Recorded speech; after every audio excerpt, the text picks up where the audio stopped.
Well, believe it or not, we are nearly a quarter of the way into the 2023 calendar year, and what better time than now to check in on some of your New Year's resolutions, including some of your financial resolutions as well. Here to give us some tips and tricks on checking in on your finances thus far in 2023 is Aubrey Lee, the Senior Vice President of Merrill Lynch Wealth Management. Aubrey, thanks for being with us today.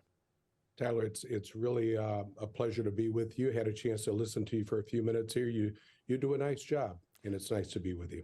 Thank you. I appreciate having you on, and certainly appreciate the compliment as well. So, Aubrey, at this time of the year, it's around the time where people start to maybe wean off of their New Year's resolutions. The enthusiasm is kind of going away, but when it comes to your finances, you got to stick to them all the time. Those resolutions can't go away, like going to the gym or going for a walk every single day. Those things you can take a little while off and come back to. When it comes to your finances, you really want to be checking in all the time. What should people be doing at this point in 2023 to check in on their goals and maybe modify them a little bit if they need to do so?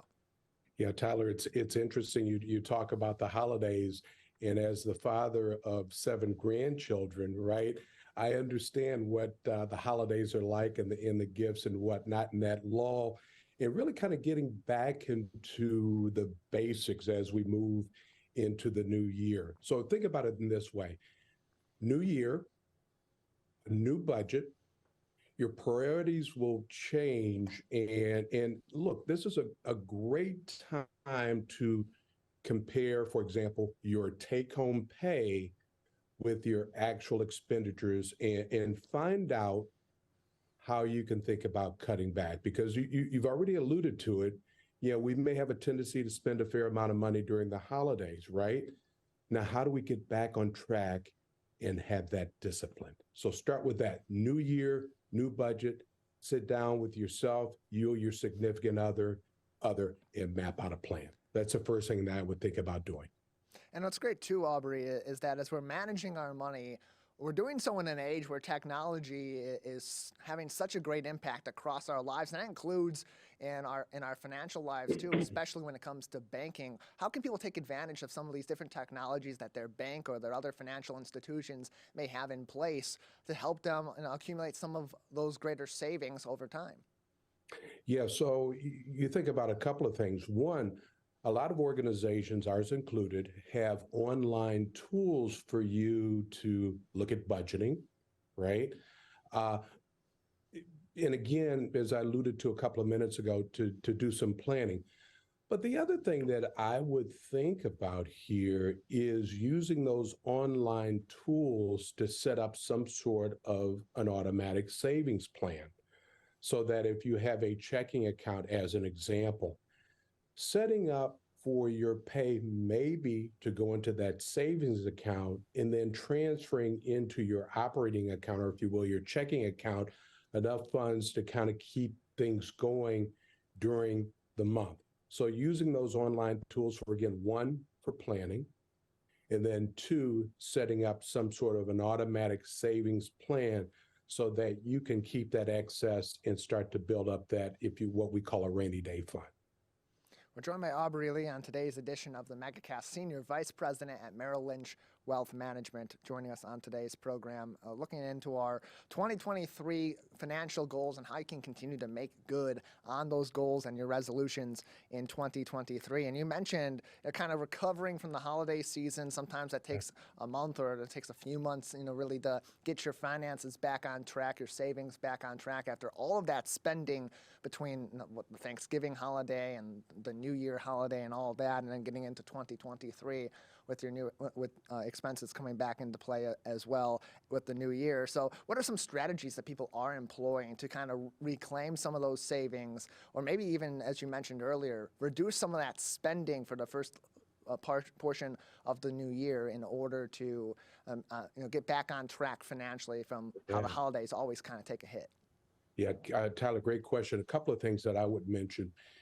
There might be a tendency during the holidays to overspend, and that may manifest itself with you having a little bit more debt via credit cards than you anticipated. So let's suppose that's the case.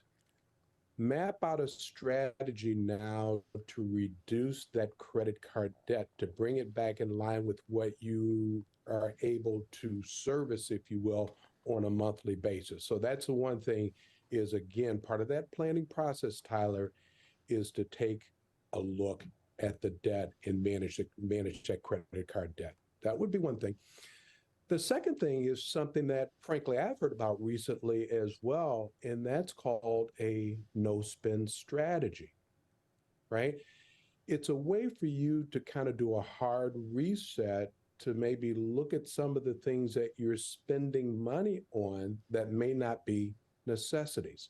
So think about that cup of coffee you enjoy every morning at your favorite coffee shop, right? Nothing wrong with that. It might seem to be something simple. Rather than maybe going to the coffee shop, do you make your coffee at home, right? Think about eating out on a regular basis. Maybe you bring that type of spending back and eat at home more often. So that that no spend strategy, again, is a hard reset for you to maybe think about over the next couple of months to bring those expenses right back in line with what your budget can bear and allow you again to save money. And it's a great way, too, to really get back to, as you mentioned, as you said, hard reset, to really get back to understanding the basics of your financial output and what you do need to be spending money on, what you can maybe be reducing spending money on, and then being able to form a strategy from the money you have coming in each month and the money you have coming out each month to then go forward with your savings and re-strategize with those at your financial institutions of choice to create greater savings for yourself and a better strategy going forward. Because as we mentioned earlier, you can make these New Year's resolutions, but as time goes on, as circumstances change, you have to be, especially when it comes to your finances, looking into those goals that you've set. Are they still attainable? Could you maybe even surpass those goals and do something even better in your current situation? So those hard resets, I would imagine, can kind of be a healthy way to reassess where you're at any given time. No question about it. And I'll go back to, Tyler, something you said a few minutes ago about the online tools that are available at different organizations. If I ask the average person, what do you spend your money on? He or she may or may not be able to tell me that. But a lot of organizations will categorize your spending for you so that they show you what you pay on utilities, how much you're expending into entertainment, how much are you expending into travel, how much are you expending into, fuel. And now you start to categorize and you can see exactly where you're spending money on. And so if that is out of balance, you can use that reset to kind of bring things back into alignment, if you will. And again, a lot of organizations, ours included, will have those type of tools available for you. And then the other thing I would say, Tyler, is building that discipline. We talk about working out at the beginning of the year, right? And we do that for a couple of months.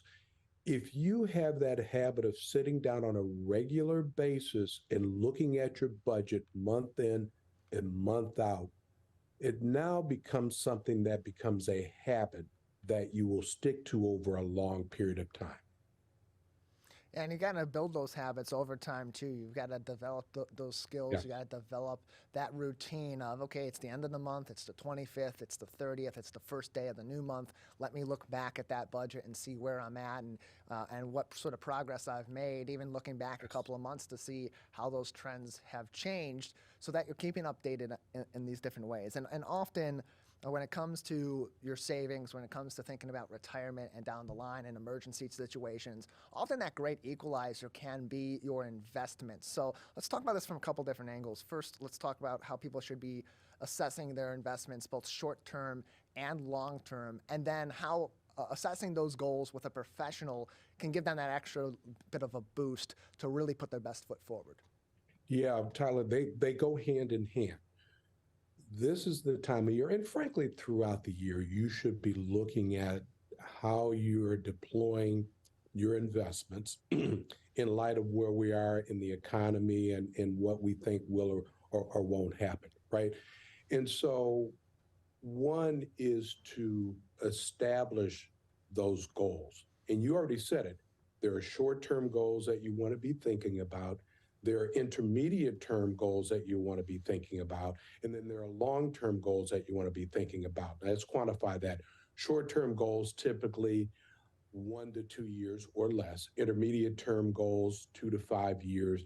Long-term goals, for example, retirement, could be 10, 15, 20 years out. So you want to be taking a look at that. And you said it already, doing that with the help of an investment professional that can sit down with you and help you to understand and you to let them know where you're trying to get to. And they'll map out a strategy that will take you from point A, Tyler, to point B, and again, help you along the way.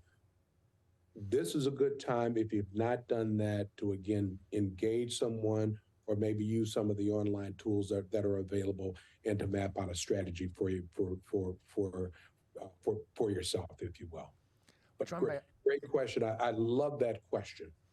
Yeah, and it's something that we really do need to be thinking about as investors of all different ages, looking into both our short-term and our long-term goals. Both of those can really be assisted by bringing an expert in, but also by doing some of your own research as well in that education too. We often speak on this show to stock market coach Jason Brown from the Brown Report, who really emphasizes that you should be talking to professionals, but you should also be looking into some of this information yourself, so that when you're having those conversations, you're having really well-informed conversations and understanding kind of where they are directing you, or better yet, suggesting that you go with your investments and with your finances. Just how much of an impact can it have when you're seeing a financial professional like yourself to come in with some of that knowledge yourself and be able to have really well-informed, detailed conversations on where you're at financially and where you want to be going.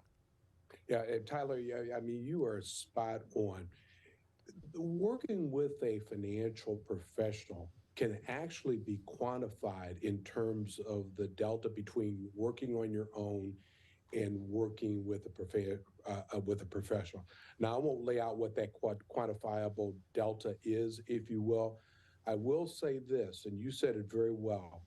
It is really critical for you as an investor to spend time understanding, learning how the markets work, how the economy works, how they work hand in hand together, and how you invest in a way that takes advantage of where we are at now, where we may be in 3 to 5 years, and where we might be in 10, 15, or 20 years.